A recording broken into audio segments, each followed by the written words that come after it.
Pablo, ¿por qué decís que Rosati es el gran elector en este momento en Porque Argentina? mañana hay acuerdo, puede haber por lo menos un fallo vinculado al tema San Juan. Último momento, la Corte Suprema de Justicia de la Nación resolvió que Sergio Uñac no puede ser candidato a gobernador en la provincia de San Juan. La decisión de la Corte contó con los votos de Horacio Rosati, Juan Carlos Maqueda y el doctor Rosenkrantz en forma concurrente. Los tres votaron igual. Y hay otro tema, que es un planteo que hubo respecto a Gildo Infran en Formosa. Y en ese caso, la información que está circulando es que podría haber una referencia de la Corte diciendo que el sistema republicano tiene como uno de los pilares que haya alternancia y que no haya continuidad indefinida en los cargos de gobierno. Además, el máximo tribunal estableció un criterio amplio en materia de prohibición de reelecciones. Dijo que la Constitución Nacional, en su artículo 5, establece una pauta republicana que las impide, aunque no hace una prohibición expresa en las constituciones provinciales. Nosotros tenemos un sistema republicano en el cual se apunta a la periodicidad de los cargos. Es claro. Yo le digo al gobernador de la provincia de Formosa que esta provincia no tiene dueño. El dueño de esta provincia es el pueblo de Formosa. ¿Y ustedes saben qué dijo esa señora de quien habla? Cuando le dijeron que había que ganarme a mí. Le digo, usted no se preocupe. Yo soy presidenta y a los 6 meses la cabeza de Gildo Infran le traigo en una bandeja. ¿Por qué de alguna manera Rosati y la Corte se convierte en un gran elector? Porque está resolviendo, en muchos casos sobre la hora, en cuestiones que tienen que ver con dinámicas electorales. ¿Coincidís con lo que plantea Pablo, que Rosati es de alguna manera un gran elector en este momento en la Argentina? Y sí, la verdad que sí. Pero coincido también con Luli de que acá el responsable es la política. La política está arrodillada frente a la Corte, frente al Poder Judicial, frente a los medios de comunicación. No solamente le negaron derechos políticos a los candidatos y a los electores, que además hubo un manejo arbitrario de los tiempos para que esas elecciones no se puedan realizar. Y ahora la Corte tiene abierta la ventana para meterse en todos los lugares que quiera respecto a las cuestiones electorales. Y es grave que haya sectores políticos en la Argentina que no se estén dando cuenta que subirse arriba de esta Corte Suprema de Justicia en realidad es como la metáfora de la ranita y el escorpión. Te lleva hacia un determinado lugar, parece que el tránsito es cómodo, pero más temprano que tarde vas a terminar mal. ¿Qué tal? ¿Cómo están? Muy pero muy buenas noches. Bienvenidas, bienvenidos a Desiguales por la televisión pública. Bueno, gran anticipo ayer de Pablo Ibáñez respecto de lo que hoy se podía resolver en términos de las elecciones en San Juan. Y efectivamente, como acaban de ver en el muy buen informe de la producción de Desiguales, la Corte Suprema de Justicia inhabilitó a Sergio Uñac para participar. Ahora nos vamos a meter, Luli, en el detalle, tratar de, con Pablo Ibáñez, con Néstor Espósito, tratar de ver cuáles son los detalles, ver cuáles son los riesgos, es decir, el cuadro más fino. Pero atención con este tramo que seleccionamos para compartir con ustedes del fallo de la Corte que, insisto, inhabilita a Sergio Uñac para presentarse en las elecciones en la provincia de San Juan. Conlleva, aquí falta un tramo, pero viene hablando efectivamente de la renovación de los mandatos sin límite, digamos, ¿no? La reelección sin límite. Conlleva el riesgo de que el pueblo deje de ser debidamente representado por sus elegidos y que el sistema de gobierno se asemeje más a una autocracia que a una democracia.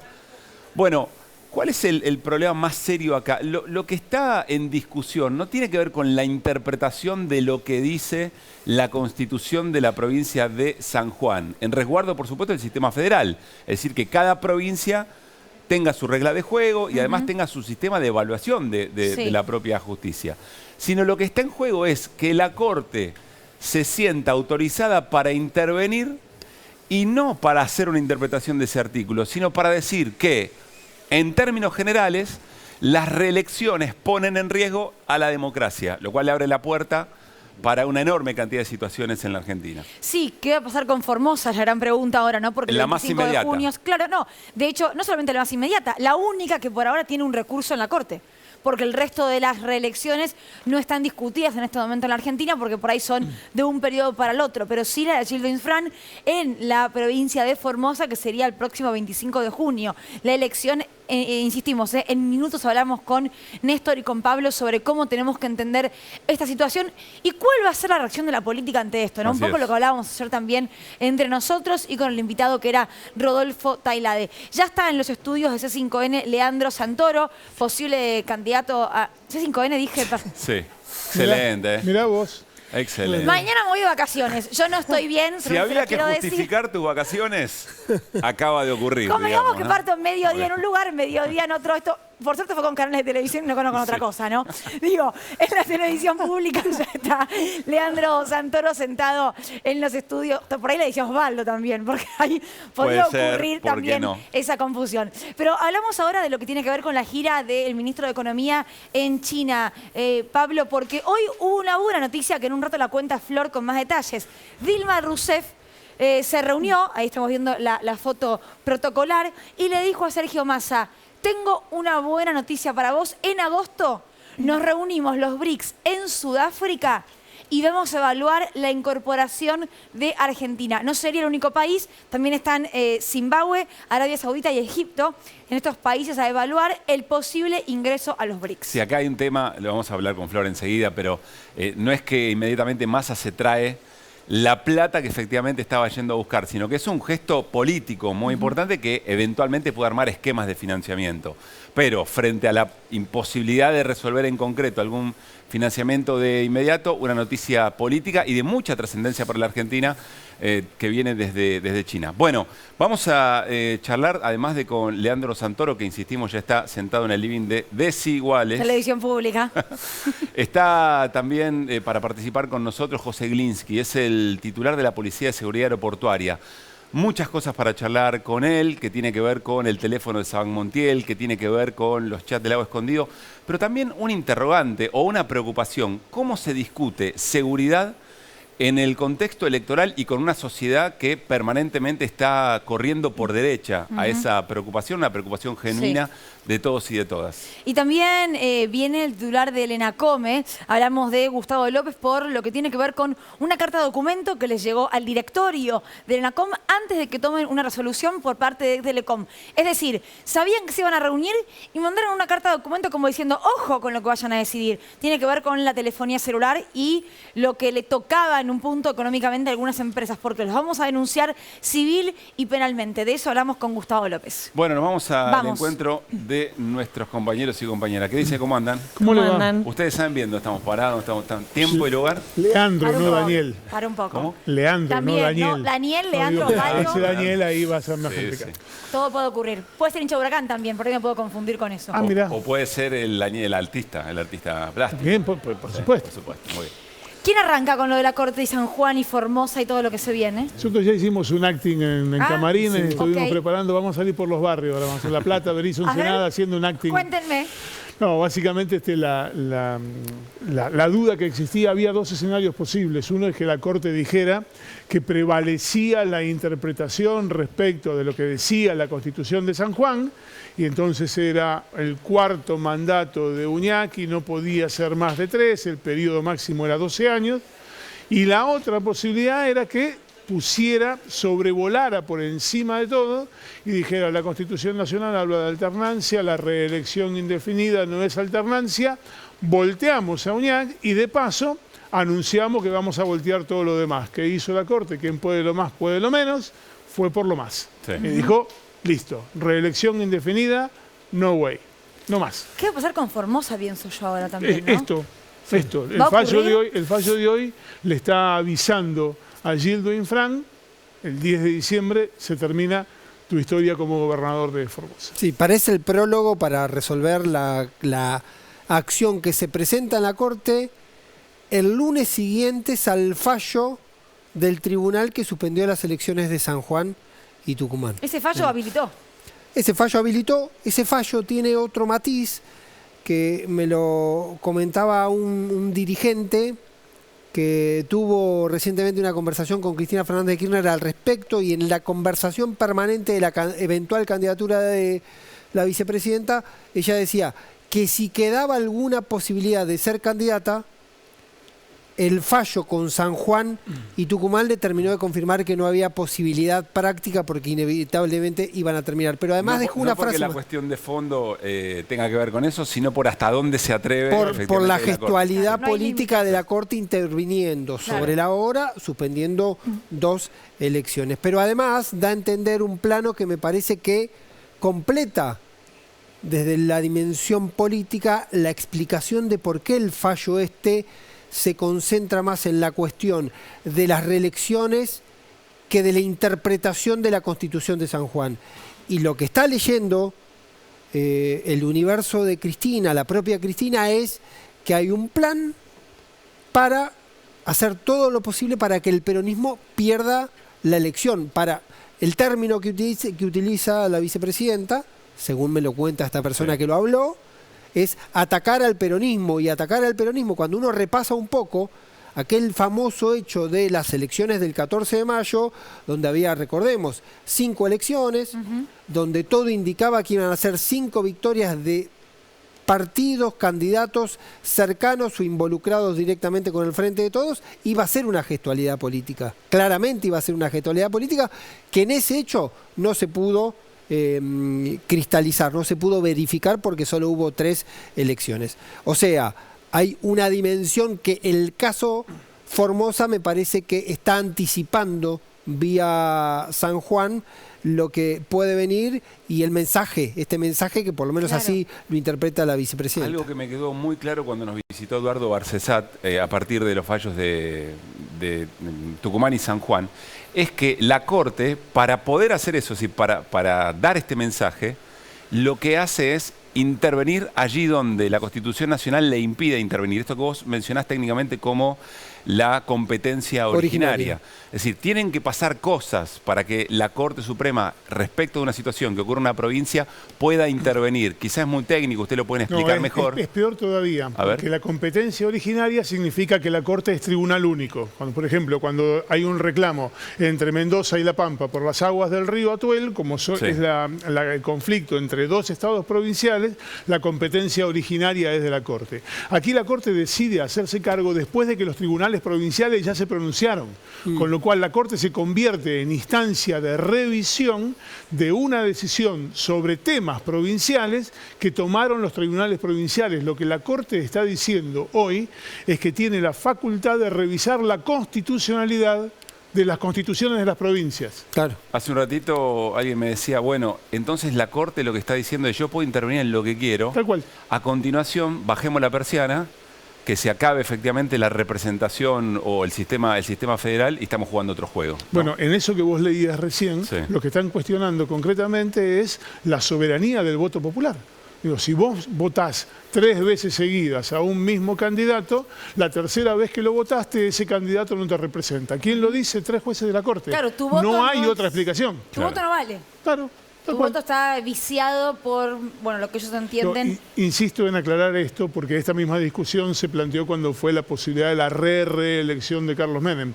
Y decíamos lo mismo. Decíamos, si la gente vota al candidato, a mí puede gustarme o no gustarme, pero si el candidato se presenta y la gente lo elige, entonces debe seguir gobernando, porque el otro ejemplo, esto de la alternancia, esta zaraza de la alternancia, significa que entonces los presidentes deberían ser indefectiblemente reelectos después de su primer mandato. El argumento es, desde el poder arman todo el aparato para ser reelectos. Claro. Bueno, contáselo a Alfonsín, contáselo a De la Rúa, contáselo al propio Macri y contáselo a Alberto Fernández. Y además está demostrado, incluso la misma objeción que se hace con el sistema electoral, está demostrado en el sistema electoral argentino que han ganado oficialismos y oposiciones de manera permanente, cambiando. Le ha tocado a los oficialismos perder elecciones presidenciales que imaginaban que iban a ganar con cierta facilidad, como le ocurrió. Pero convengamos que esta es otra discusión. Está bien, claro, pero digo, en la muy interesante, en la dimensión de intervenir desde un poder en la interpretación de que yo tengo que ser una especie de custodio, de miurgo de las voluntades populares, de que si la gente quiere votar 3 veces a un mismo gobernador no puede hacerlo porque se está equivocando. Sí. Está esta misma mirada de que en el fondo están diciendo el sistema funciona mal o el sistema está contaminado, que hace que todas las herramientas del sistema se usen de manera maliciosa. No es un dato menor, porque muchas veces se ha dicho que el sistema electoral permitía fraude y el hecho fáctico demuestra que se han cambiado permanentemente los gobiernos. Entonces, en realidad se está diciendo que el fraude no es un fraude, es como un fraude emocional de que son engañados los votantes, claro, que van a votar de determinada manera. 2 datos para agregar. La elección en San Juan puede ser el 18 de junio. Y se va a resolver muy rápidamente. Yo la información que tengo que sería Rubén Uñac, el hermano, y Andino, que es el actual candidato a vice, quedaría esa fórmula Uñac-Andino, una especie de marca electoral para ir a la elección el 18. Hay otro tema pendiente en la Corte, que es el tema de que la elección de Tucumán se haga más adelante porque alguien plantea una cuestión de plazos que tendrían que ser 60 días antes de la elección del recambio de gobierno, que es en octubre en Tucumán, además, el recambio de gobierno. Eso no se trató ahora en la Corte. Queda un martes y un jueves porque la elección en Tucumán es el 11 claro, de o sea que junio. Todavía se sigue acorralando más la... Todo indica que no. En tiempos. Pero todavía eso está pendiente. Sí. Puede haber un sablazo más, digamos, para generar confusión en ese proceso. Y el otro... Perdón, ¿ustedes recuerdan alguna elección en democracia de los últimos 40 años de democracia, tanto que estamos hablando de 40 años de democracia, con este juego de la Corte de no saber si se va a votar, si no se va a votar, quién puede ser candidato, quién no puede ser candidato? No sé, Néstor, si vos recordás. Hubo casos excepcionales de elecciones en determinadas provincias, pero era un caso aislado, Santiago del Estero, en algún momento La Rioja, pero era un caso acotado solamente a esa situación. Esta seguidilla de fallos y este criterio general que indica, mira, esto no se puede hacer. Digo, es aplicable a los intendentes de la provincia de Buenos Aires, es aplicable a cualquiera que se quiera reelegir en más de 2 oportunidades. Esto no, yo no tengo registro de que hubiera pasado. Y resaltemos, ¿no? Esto va mucho más allá de lo que nos parezca la candidatura de Uñac o de cualquier otro candidato o candidata, y lo que pensemos además sobre la alternancia y la posibilidad de reelección indefinida. Hay una última cuestión de mi parte que me parece que explica mucho de esto. ¿En qué constitución está inspirado el texto de la Constitución argentina? En la Constitución de los Estados Unidos. Y allí hay un sistema electoral que permite una sola reelección. Un presidente puede ocupar 2 periodos consecutivos y nunca más puede volver a la política. A imagen y semejanza de esa Constitución es que están ocurriendo buena parte de estas decisiones, justificadas en esa Constitución que es de los Estados Unidos. ¿Acaso lo que esté faltando es coraje para hacer una política propia en materia electoral y en otras muchas materias? Sí, para terminar 2 cosas. Sí. Formosa tiene fecha electoral el 25 de junio. Sí. Es decir, faltan 20 días. También se está entrando en ese contrarreloj para los tiempos. Si hay un dato que lo charlamos con Néstor, va a quedar para otro momento. 4 integrantes de la Corte, vivo 1 que no votó. Lorenzetti. Lorenzetti, que fue en su momento el impulsor de un fallo muy citado en el fallo de la Corte, que es el fallo Gerardo Zamora 2013, reelección UCR contra la reelección de Gerardo Zamora. La ausencia de Lorenzetti es bastante simbólica. Aparecer votando en disidencia sería de alguna manera desdecirse de lo que sostuvo en el 2013. No aparecer puede entenderse. Néstor me miraba con cara de no la creo, con una idea de decir, bueno, yo no quiero participar de esto que huele mal. Pero es paradójico porque hoy hubo muchísimas sentencias de la Corte y justo la sentencia política, la más ruidosa, Lorenzetti no participó. Vamos con nuestro invitado que está en el living de la televisión pública, Sí, Leandro Santoro. Leandro Santoro. ¿Cómo va, Leandro? Bien, gracias, Rubisca, por invitarme. Es amigaza. Pero además la pensó desde que ocurrió. Sí. Yo le iba a decir si encontró, porque como está medio mareado con los barrios, por ahí no sabía dónde quedaba la televisión pública. Pero por suerte, seguro tiene gente que lo ubicó bien, ¿no? Bueno, Leandro, gracias por venir. ¿Alguna reflexión sobre lo que estamos charlando recién? No sé, yo en el último año ya dije tantas cosas sobre eso como le habrá pasado a ustedes también, ¿no? El desafío es encontrar, me da la sensación, Leandro, a ese sector de la ciudadanía que cree que esto cae en una grieta determinada en términos de qué interpretamos o qué lectura hacemos de lo que pasa, ¿no? Bueno, es un problema porque todos los debates en la Argentina caen en esa grieta. Y este es un tema sensible porque hace el diseño institucional de esta democracia que va a cumplir 40 años y deberíamos pensar en profundidad acerca de cómo sanear este diseño institucional, porque es impensable en cualquier país del mundo y mucho más en Estados Unidos, que como decían recién es el país que inspira la Constitución argentina, que 4 personas que no votó nadie sean las que tengan la última palabra sobre todo, sobre cualquier política pública. Yo creo que la gente ya debe estar hasta cansada. Lo único que quiero decir es que este poder de la democracia, que es el único poder que no se ha renovado, se tiene que renovar y esto debería ser parte de un acuerdo con todas las fuerzas políticas, porque es la única manera de garantizar que esto se dé. Pero si hay sectores que se benefician de este... Sí, pero finalmente, en algún momento también se lo había dicho Cristina, ¿te acordás a Macri? Esto finalmente termina siendo perjudicial para todos, porque por más que coyunturalmente se beneficien, si te tienen que jugar de acuerdo a los intereses del momento, te van a jugar de acuerdo a los intereses del momento. A ver, yo creo que nosotros desaprovechamos una oportunidad al principio del gobierno, que era el momento de haber hablado con la sociedad, poner las cartas sobre la mesa y tratar de construir un acuerdo. Porque, ojo, acá déjame decir algo que me parece que es importante.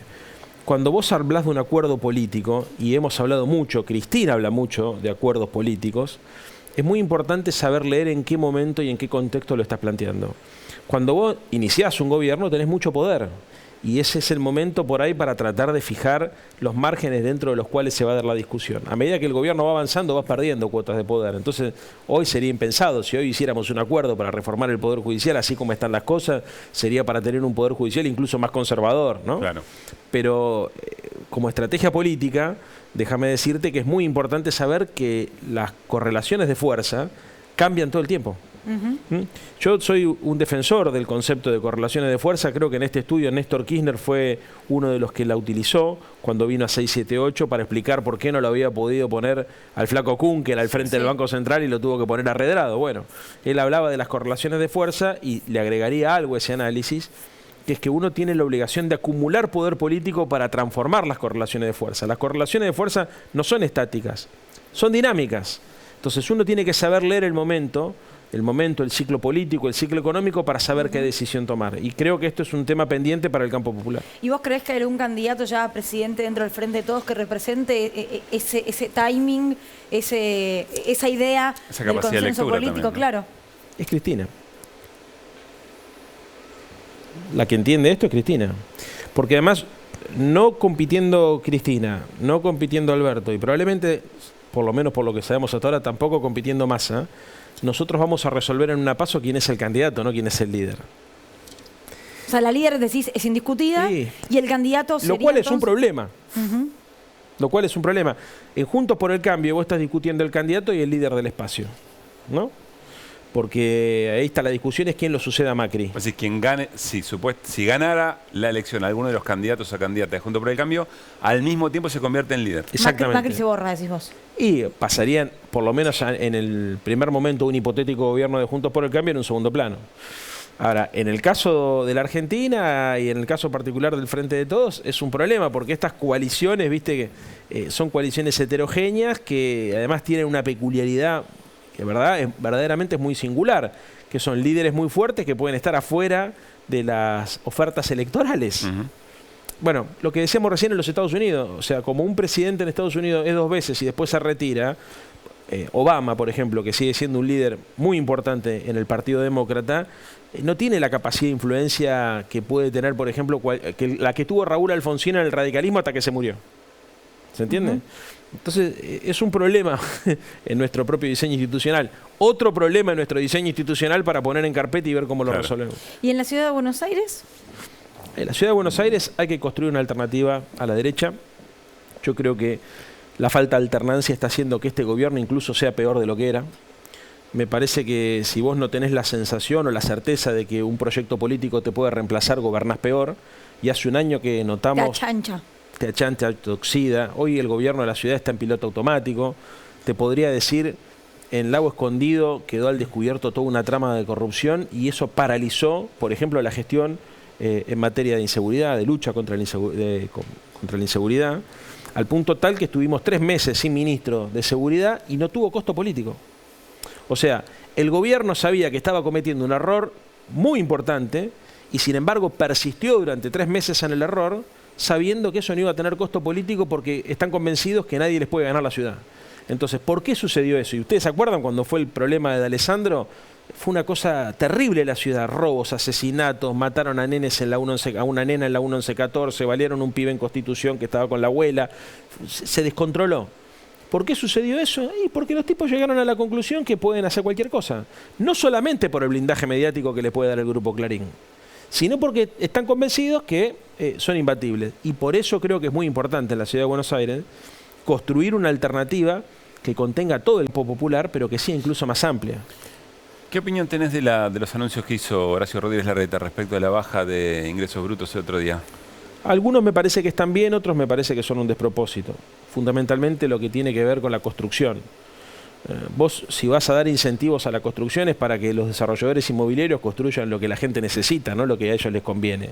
Ya había pasado con la discusión de la plusvalía, es una discusión muy técnica, ¿no? Pero es un impuesto que se les cobraba a los constructores de acuerdo al aumento de la capacidad de constructividad con relación al Código Urbanístico nuevo. Muy bien, se había suspendido ese impuesto con la intención de favorecer la construcción en el sur de la ciudad, pero si vos no decís qué es lo que tenés que construir, ¿viste? En realidad lo que estás haciendo es abaratar el costo de lo que probablemente sea un nuevo proceso de especulación inmobiliaria.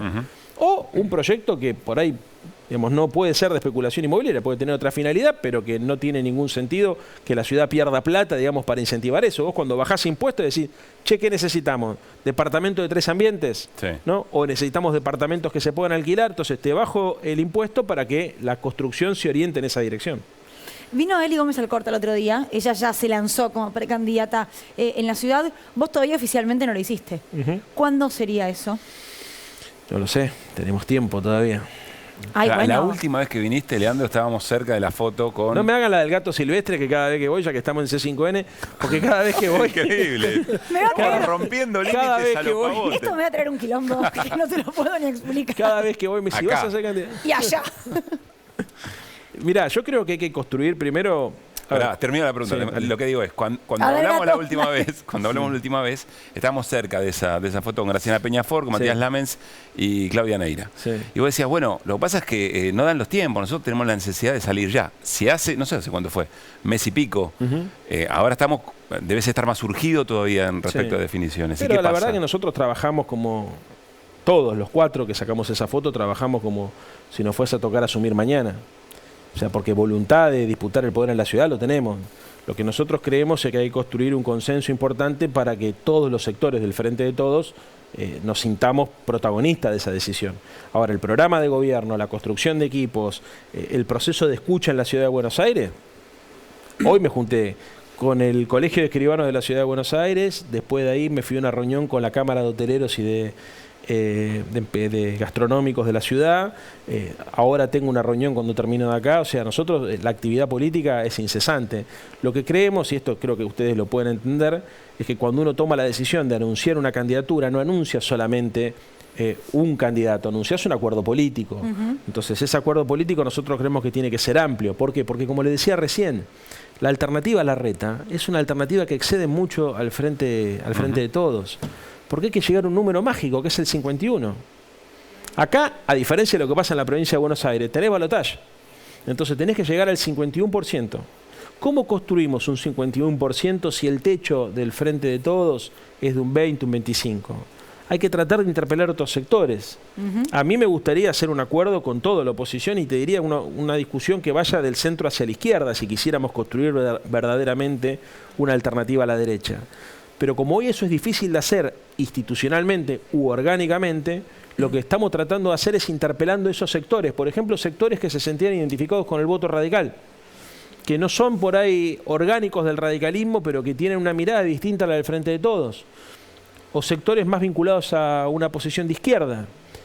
que tienen, por ejemplo, adhesiones esporádicas al Frente de Todos, a veces te votan, a veces no, porque se sienten más cercanos. Pero mirá qué contradictorio con lo que decía Eli Gómez Alcorta aquí el otro día. Ella decía, lo que nos viene pasando es que estamos pensando en la Ciudad de Buenos Aires como una ciudad conservadora y no discutimos eso, y dejamos de ser nosotros, dice Eli Gómez Alcorta. Entonces nuestras propuestas van hacia el centro porque queremos captar a esos sectores que coquetean con el radicalismo, etcétera. Parecen dos miradas distintas en términos de estrategia. ¿Cuándo dejamos de ser nosotros?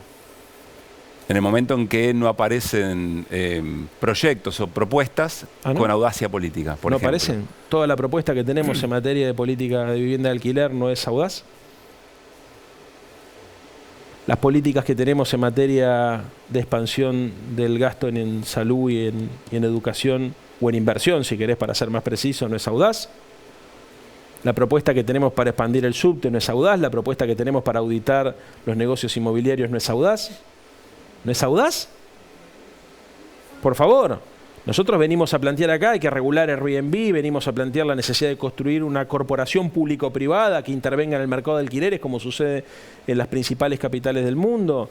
Venimos a plantear terminar con los negocios inmobiliarios, venimos a plantear tener que iniciar un proceso en serio de debate sobre el código urbanístico, sobre el código de edificación, sobre el plan urbano ambiental.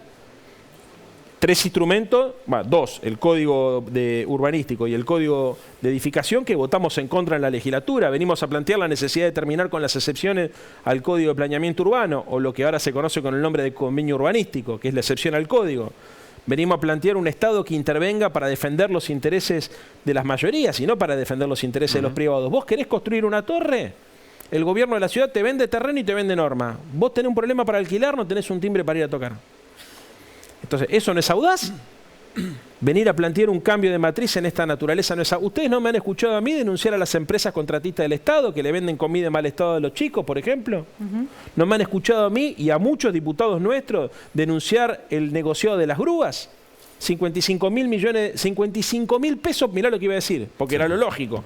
No, se pagaban 55.000 pesos por mes en concepto de canon de un convenio que estaba prorrogado hacía 20 años entre la ciudad y 2 empresas que son las que estamos viendo ahí atrás en la pantalla, que eran las encargadas de llevar adelante el acarreo, Dakota y BRD.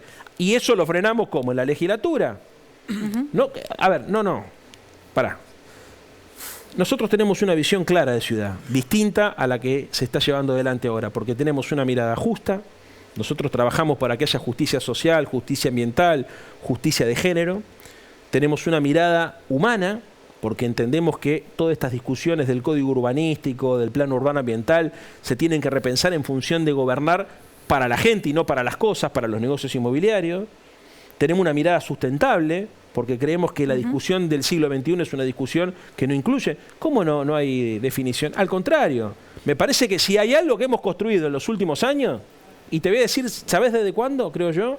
Desde que Mariano Recalde fue presidente del bloque de legisladores en la Ciudad de Buenos Aires, antes de ser senador. Hemos tenido una postura absolutamente inflexible en relación a la discusión con el PRO. A mí me tocó acompañarlo como legislador porteño, y sigue siendo una posición que a mí me llena de orgullo, porque hemos logrado hacer cosas como nunca antes. Por ejemplo, voltear un contrato que estuvo 21 años prorrogado. Néstor. ¿Cuánto y cómo suponés que va a influir en el ánimo del elector porteño la extranjería, por llamarlo de alguna manera, de Jorge Macri? Mucho, Néstor. Creo que les hace ruido hasta los del PRO.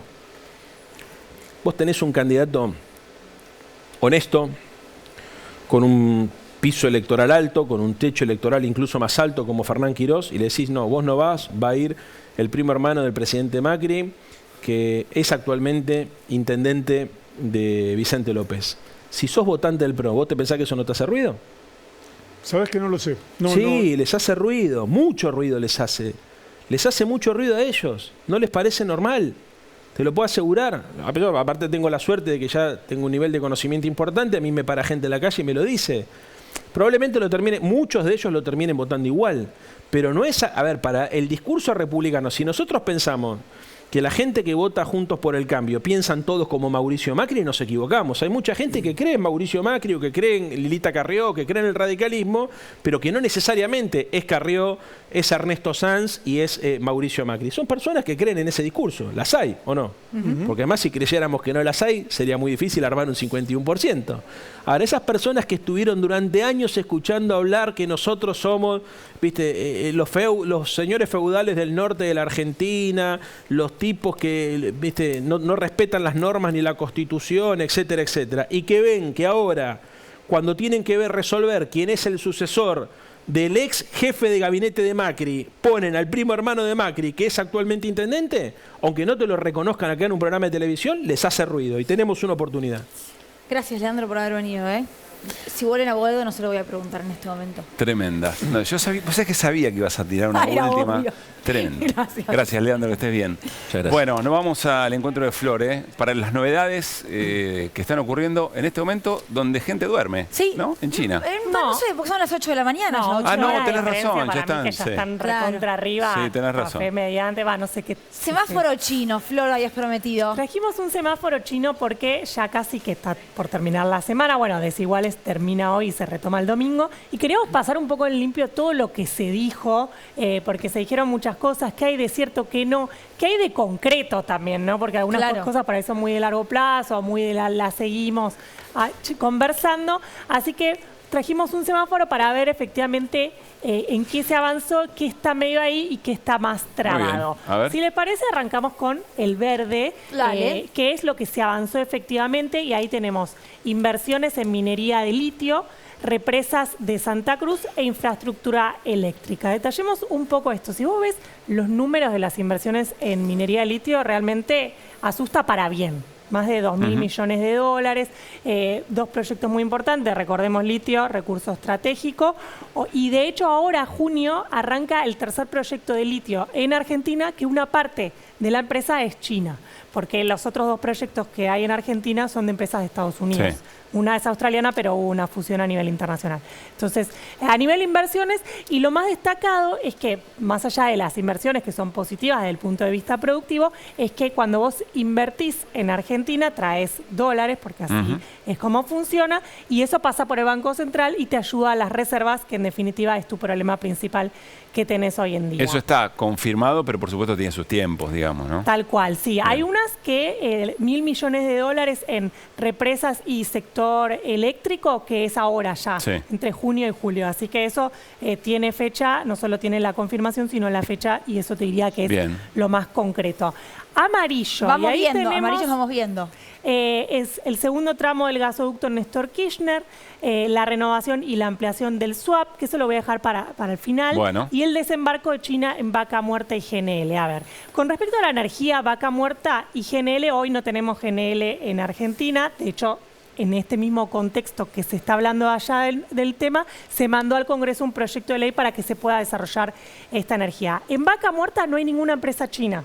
Mirá. Atención, hay empresas de otros países, sobre todo hay empresas argentinas, y ahí estuvo el presidente de YPF, Pablo González, en algunas reuniones diciendo, ¿por qué no vienen? Y los chinos diciendo, me interesa. ¿A quién no le va a interesar, no? Claro. Estar en Vaca Muerta.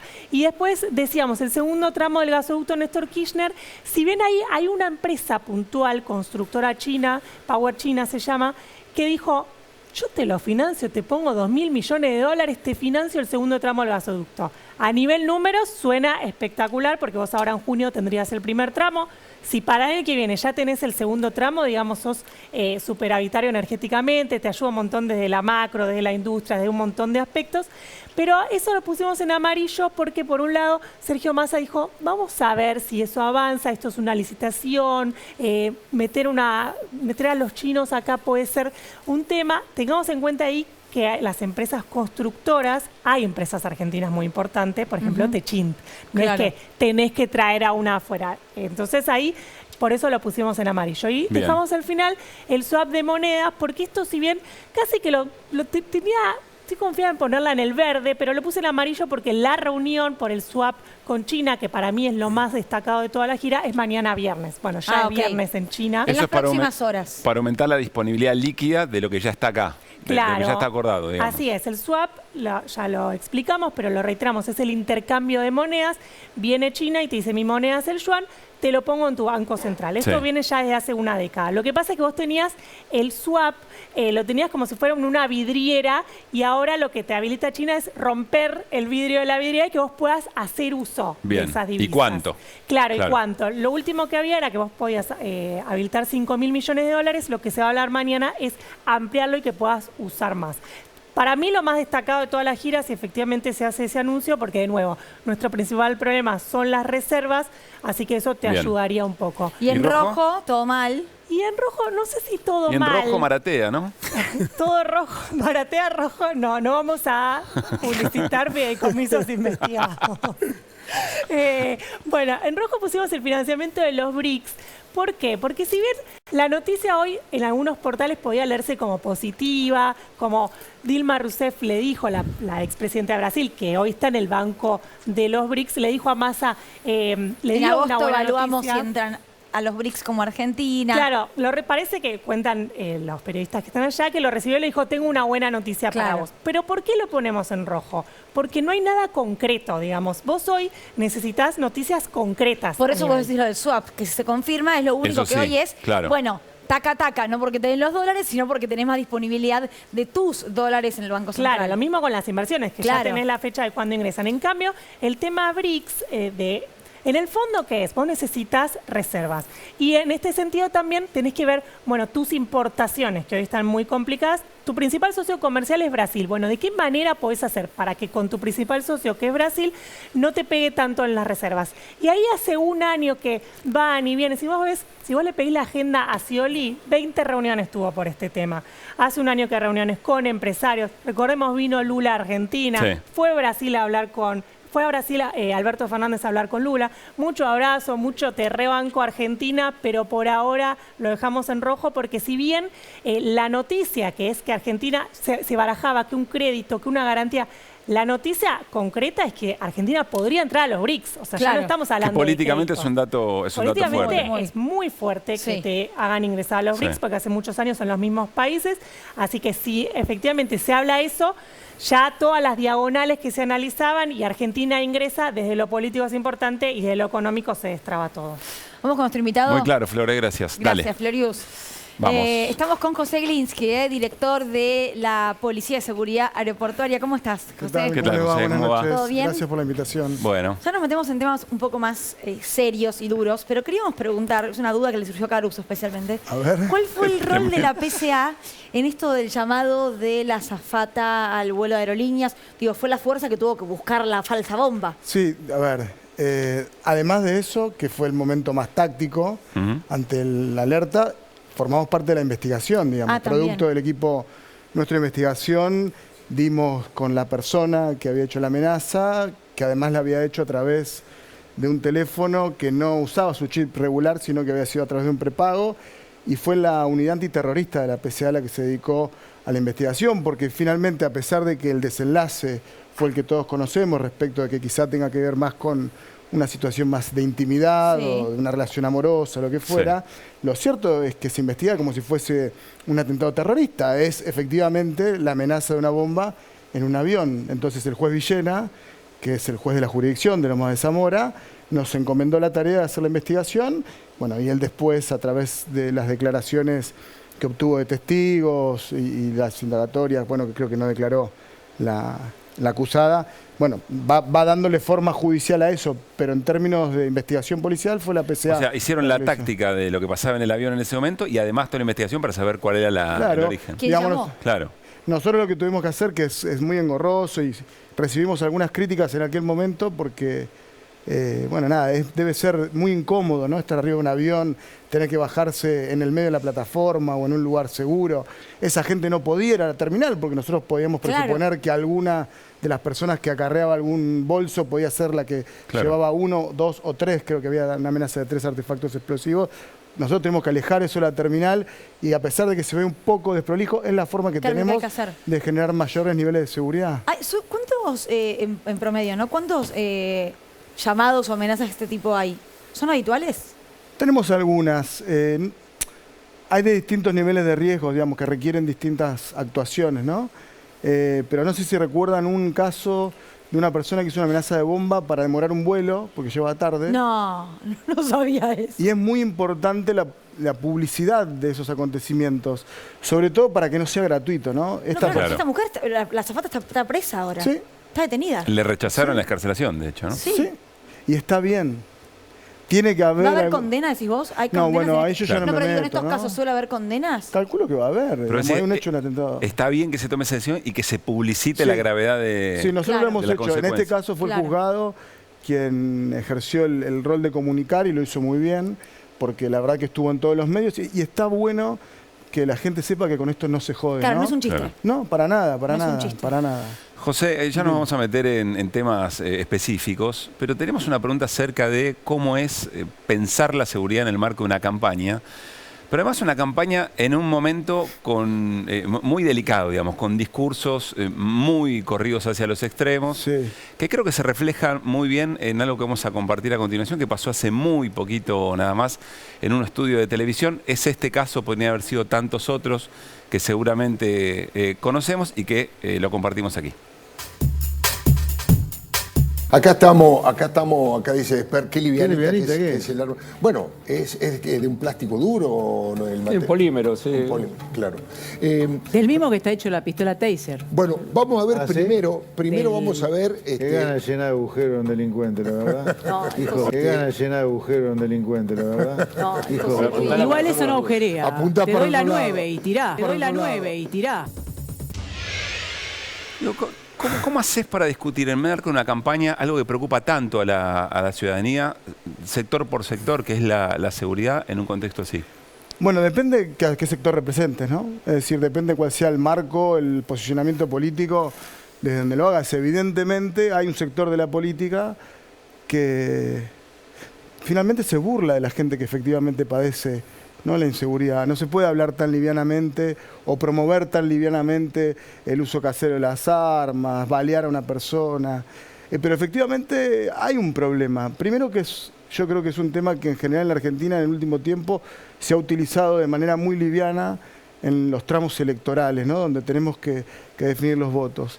Pero también es cierto que desde el peronismo, si querés correrlo hacia el progresismo, tampoco hay un discurso lo suficientemente consolidado como para dar una visión alternativa a la derechización, si querés, de los términos de la seguridad.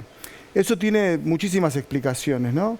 Pero hay algunas que para mí son fundamentales y en el rol que ejerzo como jefe de una fuerza de seguridad hay que amigarse un poco con la policía, ¿no? Es decir, los hombres y las mujeres que integran la policía son trabajadores y no pueden llevarle tranquilidad a la población si ellos mismos no están tranquilos.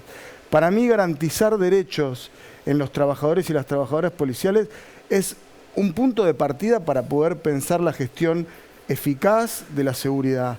Lo digo porque hay a veces de nuestro propio espacio político cierta distancia, no sé si desprecio por la labor policial, quizá porque estamos nutridos de un discurso muy ideologizado, históricamente anclado en el terrorismo de Estado y cómo se dio la transición democrática.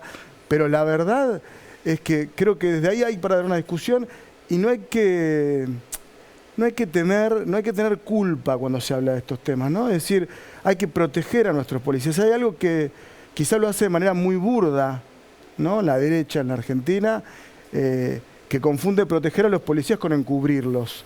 Y me parece que ahí hay una distinción muy clara. Ahí te distanciás de los discursos, por ejemplo, que legitiman matar por la espalda. Sí, doctrina Chocobar. A alguien que efectivamente cometió un delito. Sí, pero también me distancio porque digo, no hay que hacer una defensa desde el encubrimiento, pero hay que entender también a un oficial fuera de servicio que es víctima de un hecho de inseguridad. Es decir, en ese momento ese policía, si bien sigue siendo policía, no cuenta con las herramientas que cuenta en horario de servicio. Y si lo descubren, lo matan seguro. Además, o sea que está sobrearriesgado en su vida cotidiana. Pero José, en ese caso, estaba huyendo... No estoy justificando bajo ningún aspecto lo que sucede. Pero lo que sí quiero marcar es qué dificultad para determinado tipo de casos, que son los que en general se exacerban cuando se habla de... Cuando vos hablas de un ciudadano común, estás hablando, digamos, si sobrepasa los límites o no de la legítima defensa.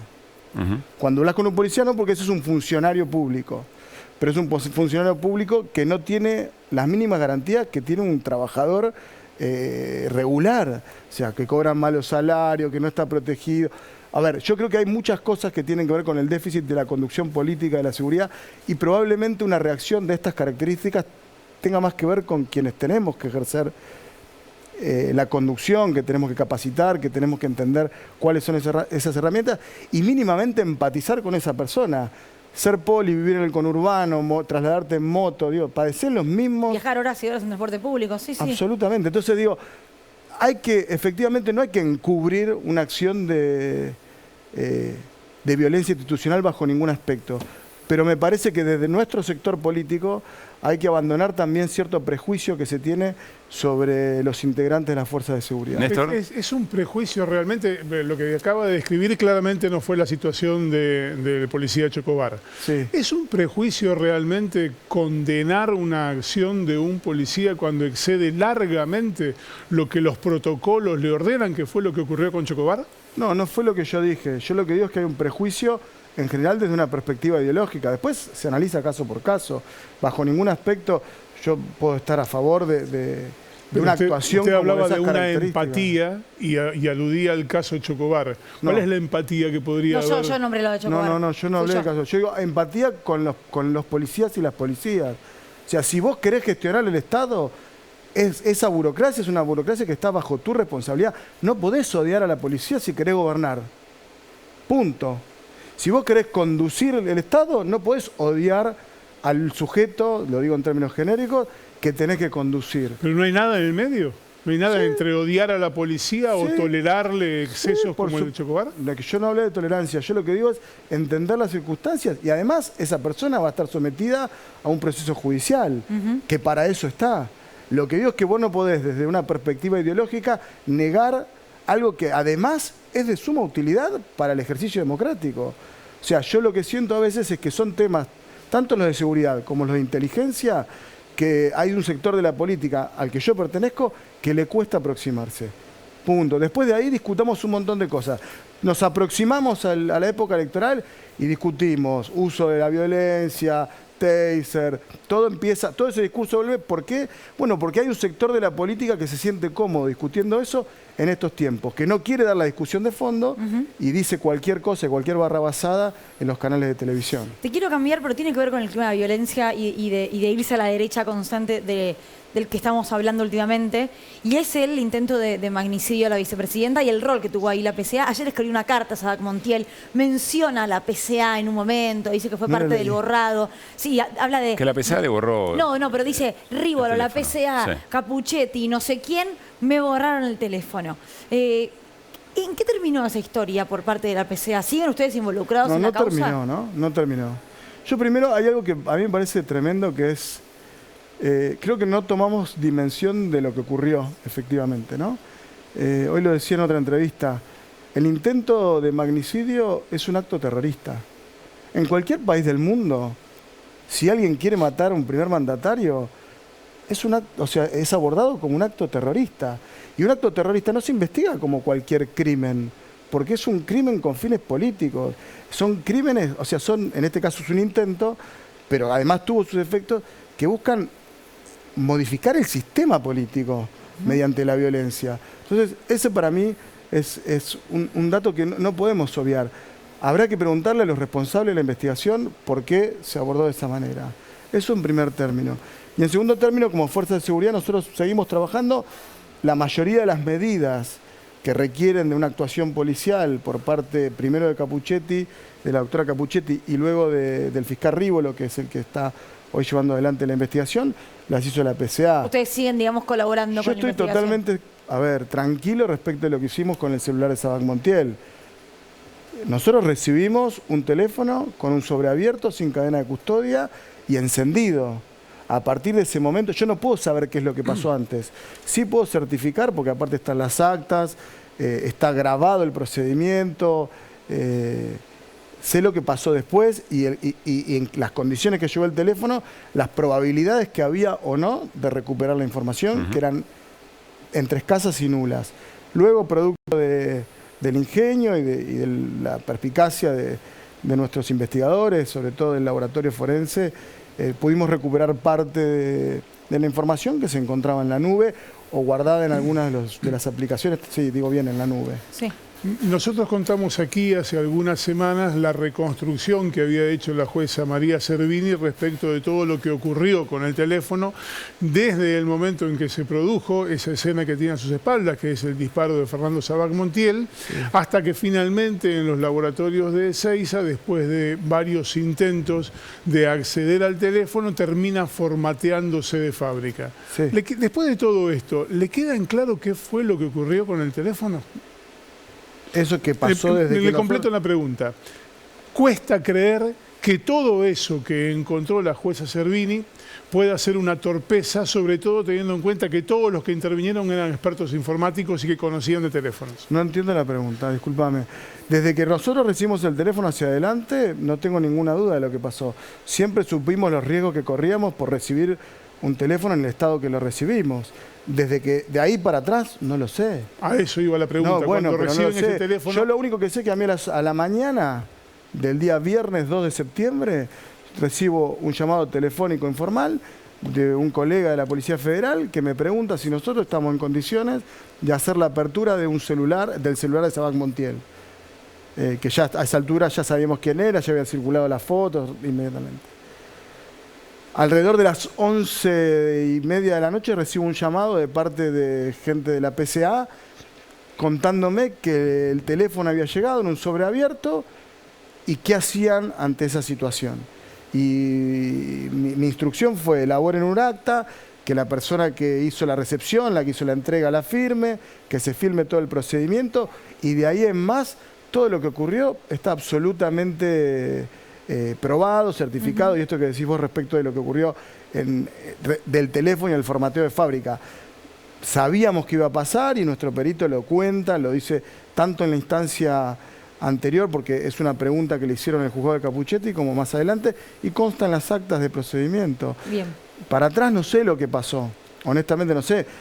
Puedo arriesgar que ese sobre, al menos, y arriesgo a pensar que el teléfono en algún momento fue manipulado. José, vos estás mencionado en los chats del Lago Escondido, no hablaste mucho del tema en general. Sí. Nosotros queremos recordar de qué manera el titular de la Policía de Seguridad Aeroportuaria fue mencionado en esos chats en los que estaban involucrados a partir de un viaje financiado por un grupo empresarial con jueces, con funcionarios del gobierno de la ciudad de Buenos Aires, con fiscales y demás. Maíquez dice, no sé cuándo, pero algo habría que hacer, no se la pueden llevar de arriba. Entregaron la hoja con información. Jorge Herrendo le responde tal cual. Y Marcelo de Alessandro dice, si en algún momento me tocara ser ministro de Nación, lo primero que hago es disolver la PCA. A lo que responde el juez Pablo Yadarola, Glinsky es parte del paisaje de mi trabajo. Estoy seguro que nos volvemos a cruzar en cualquier momento. Y de Alessandro, ex ministro de Seguridad de la ciudad, le responde, dame el gusto de ir a buscarlo con un patrullero nuestro que lo haga cagar. Cuando leíste esto, ¿qué sentiste? ¿Qué te pasó en ese momento?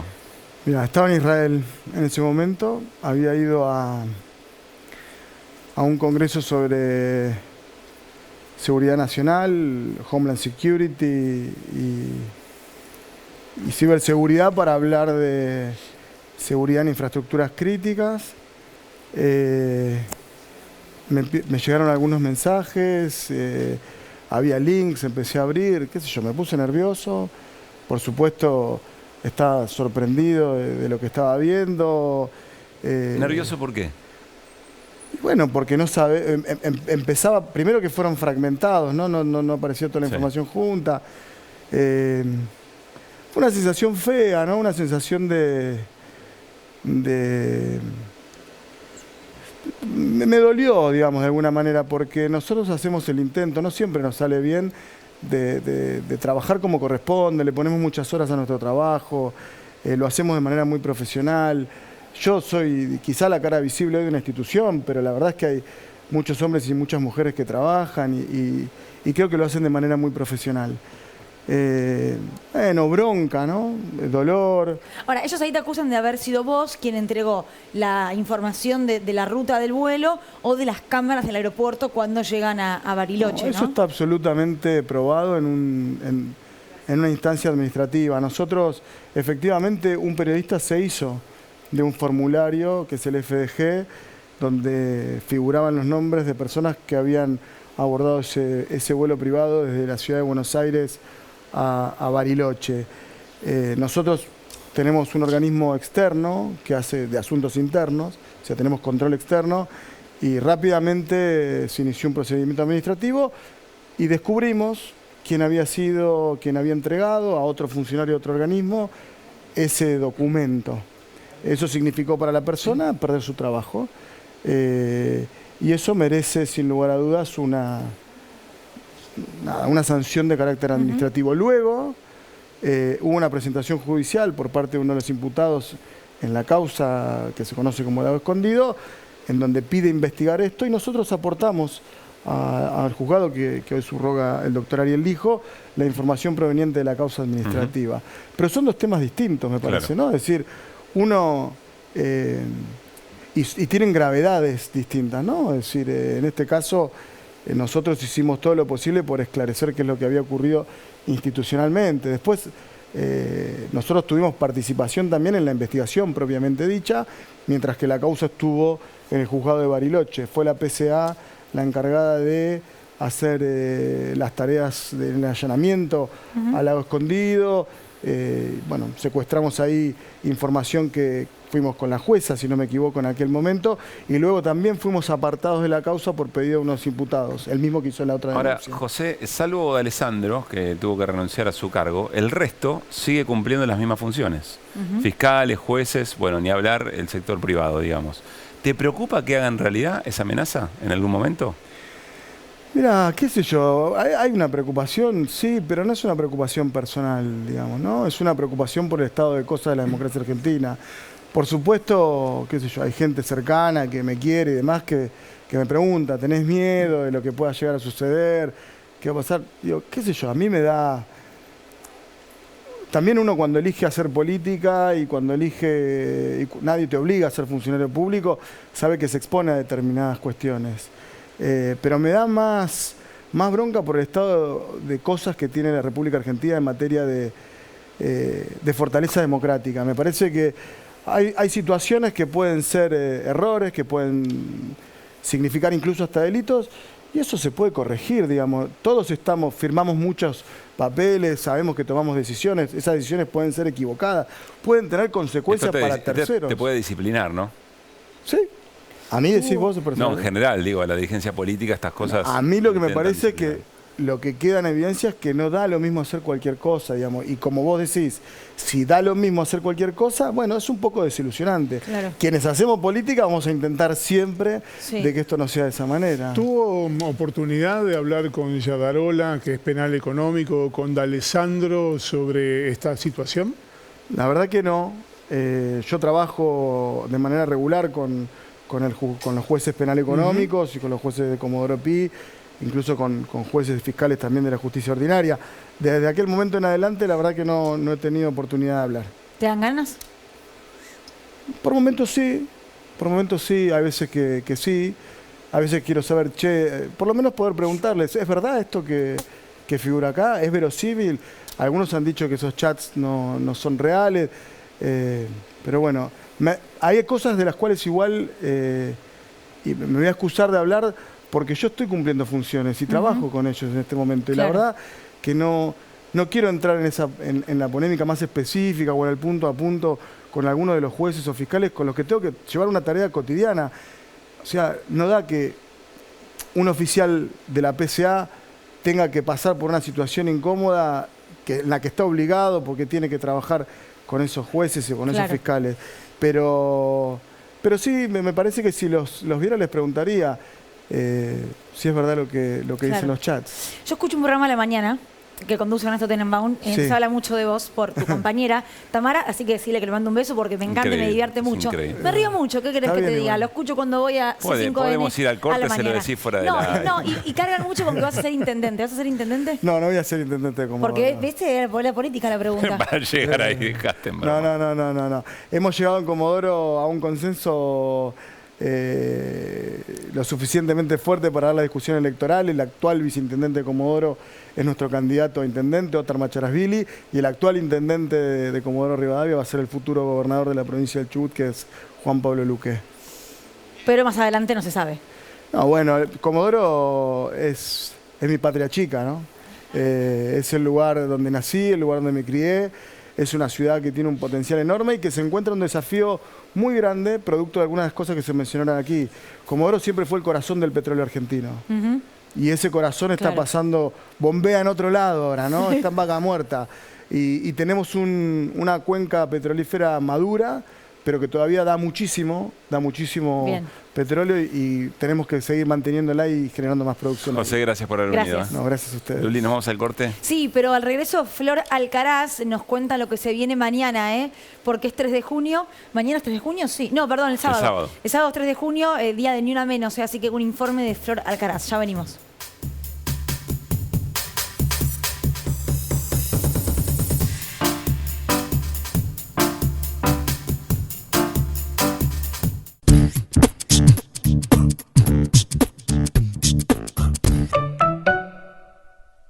Adrián Mercado presenta su nuevo sistema de subastas online. Desarrollamos un sistema más rápido, más fácil, que te permite participar desde cualquier lugar del país. Si querés que tu empresa crezca, elegí Adrián Mercado. Cuartos de final. Los garotos son candidatos y enfrentan a la sorpresa del torneo. Brasil-Israel. Mundial Sub-20. Argentina 2023. Sábado, 14 horas. Televisión Pública. Un día, el fútbol se convirtió en su vida. Y jugar profesionalmente en su sueño. Soñaba con llenar estadios, con su propio póster y con levantar trofeos. Ella no soñaba con ser la estrella más grande del fútbol femenino, sino con ser la estrella más grande del fútbol. En Bimbo, soñamos con brindar las mismas oportunidades para todos. Volvió el Black Carrefour. Hasta el jueves. 25% de descuento o 12 cuotas sin interés en todos los aires acondicionados y calefacción. 80% de descuento en la segunda unidad de vajilla. Combínalo como quieras. Además, hasta 30% de descuento en camperas y chalecos. Comprá también en carrefour.com.ar. Desde que la vi y pasé mi sueldo a BBVA, me convertí en Laura, la buena onda. Salimos a almorzar entre 20 y hay que pasar una tarjeta. Relax, Laurita. El banco ya te dio 100 lucas de bienvenida. Además, si pago con QR, tengo descuentos exclusivos por cobrar mi sueldo en supermercados y combustibles. Sos una genia, Lauri. Qué lindo cuando la ves. Escaneé este QR y descubrí todos los beneficios de pasar tu sueldo a BBVA. BBVA, creando oportunidades.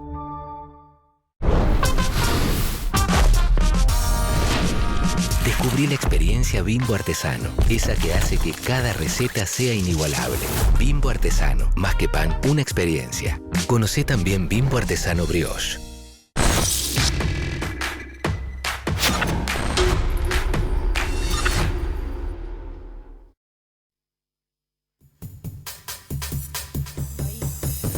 Es al revés.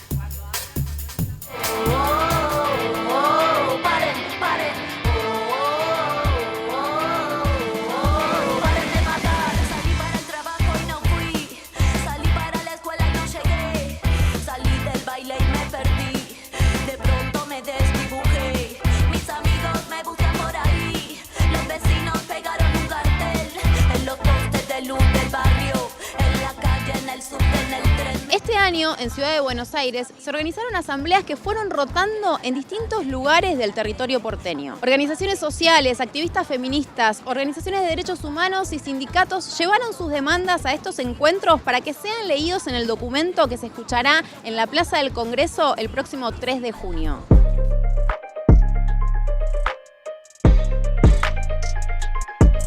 Estamos en la Plaza de Constitución. Hoy se realiza la última asamblea organizativa feminista de cara al próximo 3 de junio, que nos vuelve a encontrar nuevamente en las calles, en una concentración frente al Congreso, exigiendo ni una menos, vivas, desendeudadas y en las calles nos queremos. Y estamos en esta plaza y en este barrio a pedido del colectivo de trabajadoras y trabajadores sexuales, porque Constitución es uno de los barrios donde más se lleva adelante situaciones de violencia institucional. Constitución está atravesada por la violencia institucional, la persecución a la migrancia, a las mujeres. Hay desalojos cotidianos todos los días, mujeres que quedan solas con los pibes y las compañeras trans y travestis que también quedan en la calle. Así que bueno, un poco es convidarles, si se quiere, a todas las personas un poco de lo que a nosotros nos pasa cotidianamente en el barrio.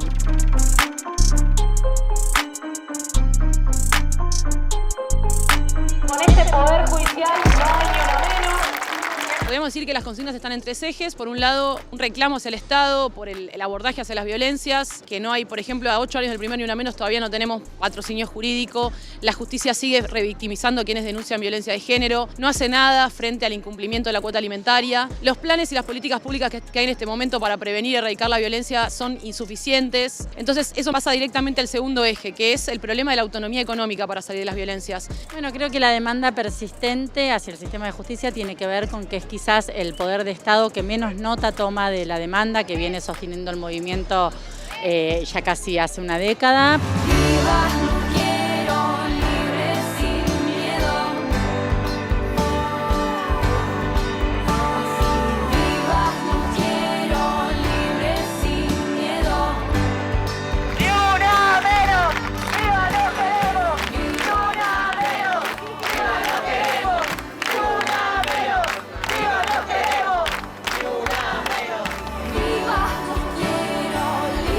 Ya estamos con Flor Alcaraz. Hola Flor, buenas noches, feliz cumple. Feliz cumpleaños. Muchas gracias, muy contenta de estar pasándolo acá trabajando. Más vieja pero contenta. Obvio.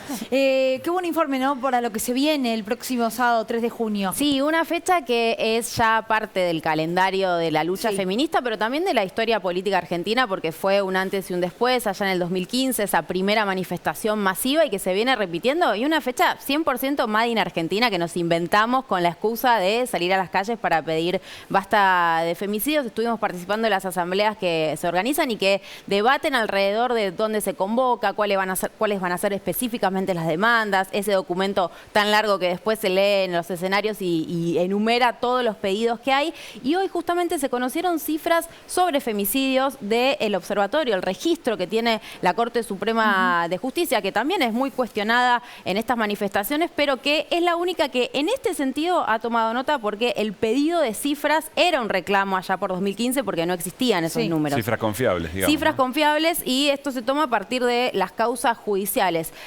La realidad es que el número no baja. Tenemos un femicidio cada 35 horas, se sostiene en los últimos años, por eso también se sostiene la manifestación feminista. 252 víctimas fatales en todo el país. Este registro cuenta las víctimas directas de femicidios y también los femicidios vinculados. Y hay niños, niñas, familiares que están en la casa y que también son objeto de la violencia femicida. 14 de las víctimas del año pasado, los datos siempre se conocen para esta fecha porque el registro se anunció después del 3 de junio 2015 y toma lo que pasa el año anterior. 14 de las víctimas del año pasado eran niñas y adolescentes. Y esta es la realidad, se sostiene, la lucha también se demanda, y lo que hay hoy y que ha cambiado es muchísima más conciencia, porque las mujeres, las niñas, las adolescentes denuncian mucho más, piden ayuda, pero como vemos en los casos que también venimos contando aquí, quedan un poco atrapadas en la burocracia judicial que no les da respuesta. Y eso es también lo que se va a reclamar este sábado a las 14 horas. Es una concentración en el Congreso, porque es un día especial, como cada fin de semana se hace concentración. Allí había debate sobre si ir al Poder Judicial, sobre si ir a la Plaza de Mayo, se decidió que sea en el Congreso. Están muchas de las demandas que venimos contando acá en Desiguales. Hablamos de la ley de cuidados hace poco, el reclamo para que se vote esa ley está dentro del documento. Hablamos también de las cocineras comunitarias hace muy poquito, ese reclamo está dentro del documento. Y una de las consignas con este Poder Judicial, no hay ni una menos, también con una crítica muy fuerte a la poca respuesta que da el Poder Judicial. Y el tema de lo que estaba pasando también con las mujeres, periodistas, comunicadoras, actrices que qué alzan la voz, ¿no? Porque cuando hablamos de una derecha en la política y en, no sé, los temas de seguridad o inseguridad, también hablamos de una derecha que habla constantemente de que lo primero que va a hacer es cerrar el Ministerio de la Mujer, que el feminismo no sirve para nada, nos llama feminazis, por supuesto de una manera muy peyorativa. Digo, ahí también hay un, digamos, contramovimiento muy fuerte. Sí, el denominado backlash, ¿no? Hubo una ola muy fuerte, un momento de efervescencia, desde Ni Una Menos el 2015, después se hizo el primer paro de mujeres, que también fue ampliando la demanda, porque empezó con los femicidios, pero después se puso en evidencia esto que contábamos en el informe, que sin autonomía económica es muy difícil salir de la violencia machista, no tiene que ver únicamente con la violencia patriarcal, sino con la situación socioeconómica, y hoy lo sabemos más, y ese backlash, a ese empoderamiento, a esa fuerza feminista que se vivió en los últimos años, hoy hace que sea más difícil hablar y que las mujeres tengan voz pública, y eso es violencia política claramente. Vamos también a tener cobertura el sábado y el domingo en Desiguales, con Flor, por supuesto, hacer un poco, bueno, el resumen de lo que fue la movilización, la concentración el día anterior en el Congreso. Flor. Así es, nos vemos el sábado en las calles y el domingo lo contamos en Desiguales. Gracias y felicidades. Gracias. Bueno, nos vamos al encuentro de Gustavo López, es el vicepresidente del ENACOM, el Ente Nacional de Comunicaciones. ¿Cómo te va, Gustavo? ¿Qué tal? Buenas noches. Gracias ¿Cómo por andan? venir. No, gracias por invitarme. Desiguales. Bueno, a ver, básicamente, ahora vas a dar más detalles, pero el Grupo Clarín le manda una carta documento a directores del ENACOM, que integra el ENACOM, antes de que tomen una decisión muy importante que afectaba a su propio interés, y amenaza con que si eso se votaba, iban a tener que pagar de su bolsillo los perjuicios, digamos, que generara. Dos cosas. Si votábamos eso, nos iban a iniciar causas penales. Para poder ir un paso más atrás, Gustavo, ¿qué es lo que estaba discutiendo? El operador móvil virtual, ustedes hoy tienen 3 compañías de celulares, ¿sí? Ok. Movistar, Claro y Personal. En la Argentina. En la Argentina. Que tienen espectro, es decir, que compraron aire y montaron la infraestructura a través del aire que compraron en el año 2014-2015. Hay una figura que es el operador móvil virtual, que es aquel que no compró aire, pero que puede dar telefonía móvil alquilándole la red al que está. Alquila aire, digamos. Alquila la red del que está. Si quisiera y tuviera los recursos, ¿podría plantar su propia red? Si hay licitación de espectro, sí. Okay. Porque eso lo administra el Estado. Sí. Pero esta figura existe desde el 2014, en el 2016, gobierno de Macri, se reglamentó la ley, la autoridad de aplicación es el ENACOM, y si las partes no se ponen de acuerdo en el precio, el ENACOM interviene y fija los precios. Lo que hizo fue, después de hace 7 años que tiene la licencia Telecentro, no podía entrar al mercado porque le querían cobrar más caro de lo que le sale después cobrarle al cliente, y fueron audiencias de conciliación. Todas las empresas aceptaron las audiencias de conciliación, vinieron las audiencias de conciliación, no hubo acuerdo. Y nosotros íbamos a votar, y votamos, la fijación de un precio provisorio por 60 días, dándole la chance de que se pongan de acuerdo, y si no, fijamos el precio de manera definitiva. La carta documento dice, si vos votás esa resolución, te voy a denunciar penalmente por 2 delitos del Código Penal, uno de ellos con una pena de prisión de 1 a 6 años e inhabilitación perpetua. Y además voy a ir contra tus bienes y te vas a quedar sin casa. Entonces yo llego a mi casa y mi mujer me dice, yo no quiero que te vayan a buscar a la noche y que te saque una foto con el pijama, como ya pasó, ni que nos quedemos sin casa, porque estás votando una resolución. Es decir, si esto no es intimidación y amenaza, porque lo que querían era cambiar nuestra voluntad. Claro. Si votase esto, todavía no habíamos votado nada, es decir, no había un acto jurídico, no había un hecho. ¿Y el ENACOM está facultado para tomar esa decisión que tomó? Con la ley del 2014 y con la resolución del 2016. Tan facultado que vinieron a todo el procedimiento. Lo legitimaron, claro. Hasta que le fijamos el precio. Entonces, ya hay un operador móvil virtual, que es una cooperativa, Catel, que tiene una empresa que se llama Imowi, que le presta servicios a sus propios clientes en distintos lugares. Y se pusieron de acuerdo entre ellos. Ahora, Imowi, y no quiero menospreciar, no es una competencia para ninguna de las grandes por la cantidad de asociados que tiene o la cantidad de prestaciones que brinda. Telecentro sí. Ahora, si lo que se discutía era el precio, nos parece que el precio que han fijado no es el correcto.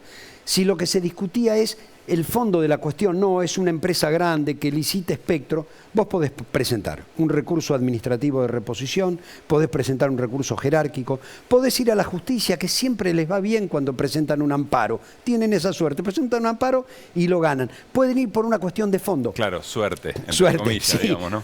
No fueron por ningún recurso judicial.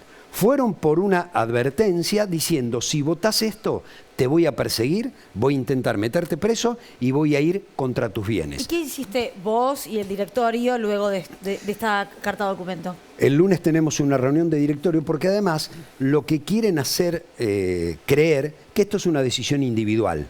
No es que Gustavo López tomó esta decisión, acá hay un directorio. El directorio se vota por mayoría y esto salió 4 votos afirmativos y 2 abstenciones. Entonces, digo, el cuerpo fue el que decidió esto. Lo que vamos a hacer es el lunes una reunión de directorio para votar la carta documento que vamos a contestar los directores, por lo menos los 4 que votamos de esta manera, porque se trata de una cuestión del directorio. Pensá que a funcionarios públicos designados por el Ejecutivo, 4 a propuesta del Ejecutivo y 3 a propuesta del Legislativo. Es decir, hay 3 que el Poder Legislativo, la Comisión Bicameral, los nombró.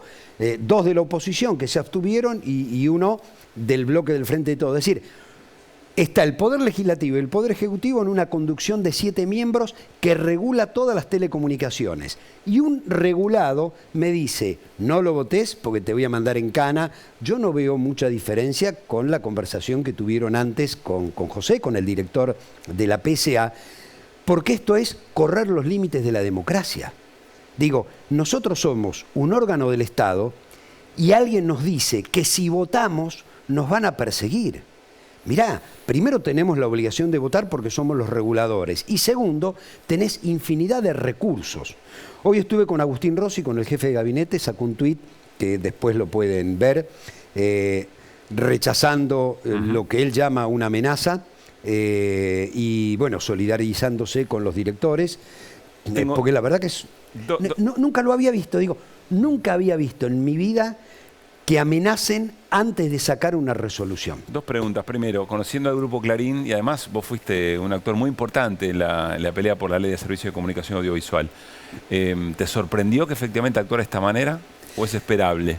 No, me sorprendió la brutalidad. Digo, la brutalidad de mandarte una carta de documento amenazándote antes. Digo, esto no lo había visto nunca. Y a continuación, sí. ¿Hay margen, desde el desconocimiento total, hay margen para una acción tan grosera de intimidación, una suerte de contradenuncia por parte del organismo? Puede haber, en términos individuales, puede haber una contradenuncia diciendo yo esto lo vivo como una amenaza y que intervenga la justicia penal. Claro. Fíjate vos que lo que intentan hacer es cambiar la voluntad del directorio a través de una amenaza. Es, vos vas a votar esto, si lo votás podés tener estas consecuencias.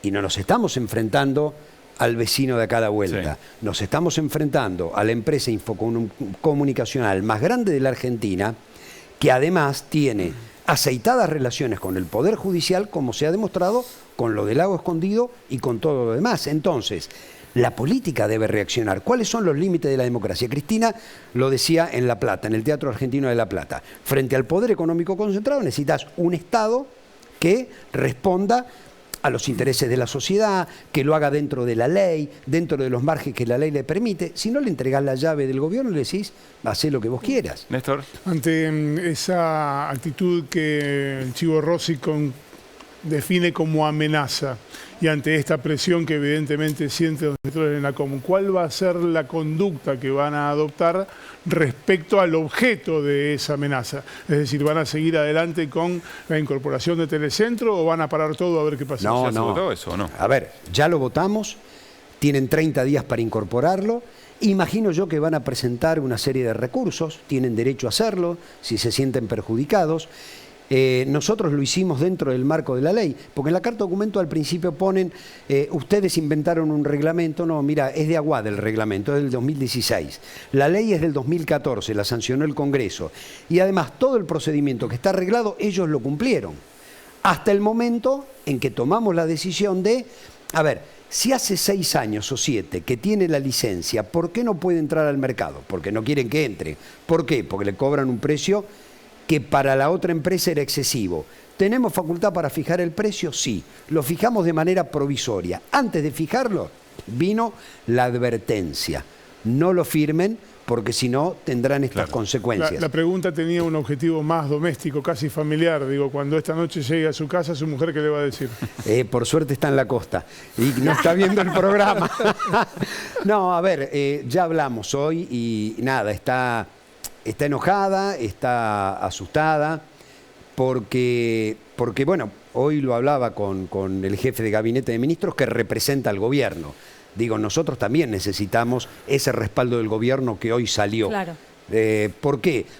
A ver, en ninguna cabeza entra que alguien... Yo no me imagino a Bill Gates en Estados Unidos mandándole una carta de documento al ente regulador diciéndole, si haces esto, yo te voy a hacer tal cosa. Yo creo que la empresa dura 5 minutos. Allá son muy estrictos. Digo, el control de los monopolios, parece mentira, pero el control de los monopolios en Estados Unidos y en Europa es muy estricto, porque si no, no funciona el capitalismo. Digo, pueden hasta acá y te dicen, y tenés que vender. Nosotros íbamos a firmar una resolución y nos dicen que si la firmamos van a tratar de meterme preso y sacarme la casa. Me vino a la memoria, Néstor, ayúdame, Nilda Garré, siendo ministra de Seguridad, tenía también una situación con trabajadores y trabajadoras de la planta de Clarín, si no me equivoco, y la intimaron, si no la demandaron, personalmente, para que pague ella efectivamente los costos de no haber reprimido y desalojado esa movilización. Era una protesta en la calle de alguien y no pudieron circular los camiones. Y la hacían responsable personalmente a ella por no haber desalojado la protesta que impidió sacar los camiones. Esencialmente es el mismo modus operandi. Sí, el mismo modus operandi. Tiene una condena de segunda instancia a pagar de su patrimonio 21 millones de pesos. Esa causa ingresó hace 2 semanas a la Corte Suprema de Justicia, donde seguramente va a haber justicia. Por suerte mi mujer no está escuchando. Esta parte es la que no.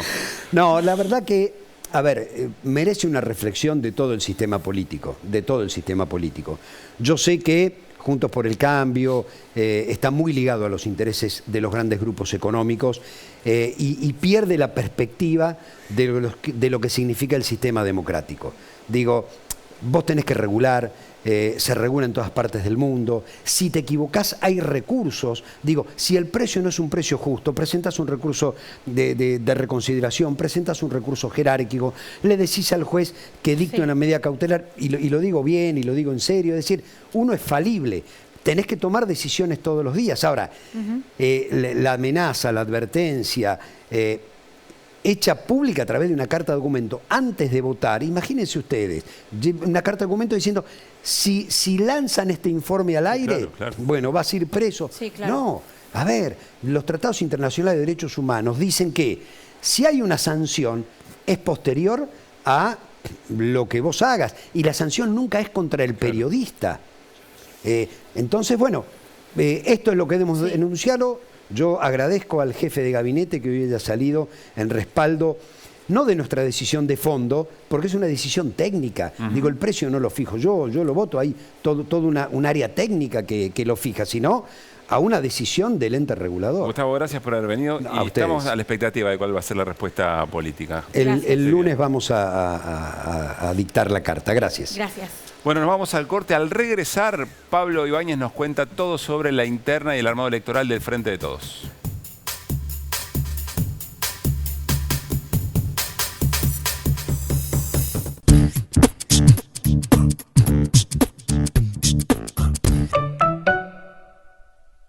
Todos sabemos lo que representa para la logística de una empresa una flota moderna de vehículos. Por eso, a la hora de renovar el parque automotor, piense en el especialista. Adrián Mercado, líder en subastas industriales.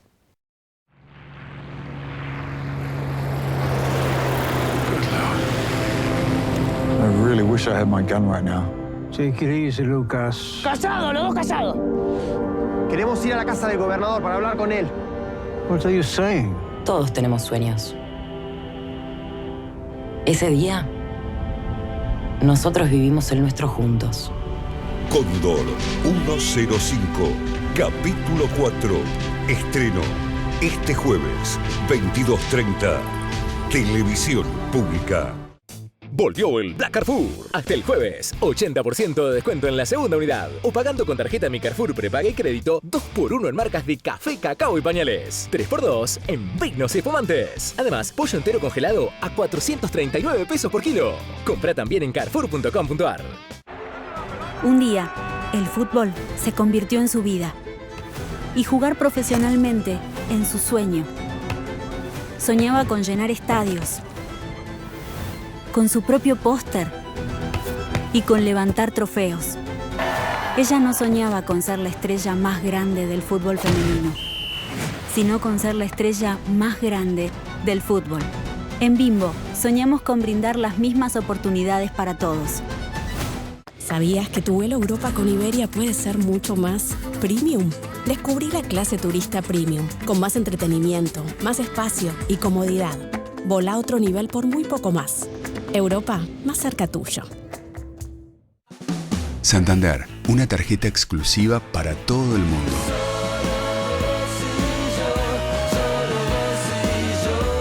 Pedí la tuya. Pedí la del Santander. Ledesma presenta Azúcar Rubio Mascabo. Más puro, más real, más rubio, más cabo. Ahora tus días, disfrútalos con más sabor y todo el aroma. Próbalo.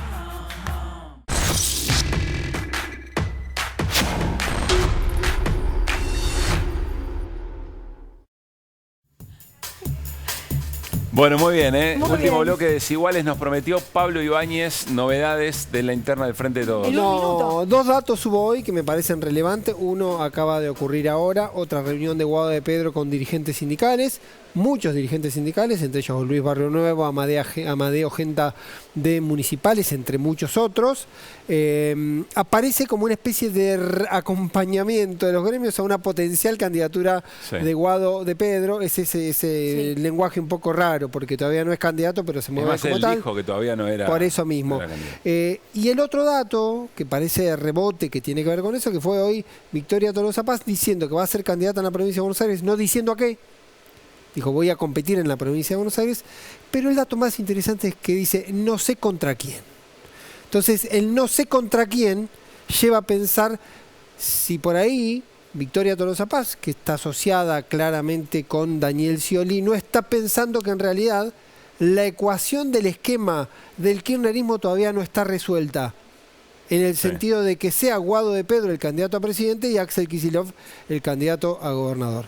Porque sienta esa idea, o por lo menos va a decir, la única que sabe contra quién voy a competir es Cristina Fernández de Kirchner, y está un poco porque se empieza a pensarse que es más complejo, pero una cosa sería competir en una PASO contra Axel Kicillof, y otra cosa sería, entiende Victoria Tolosa Paz, competir en una PASO por la gobernación contra Guado de Pedro.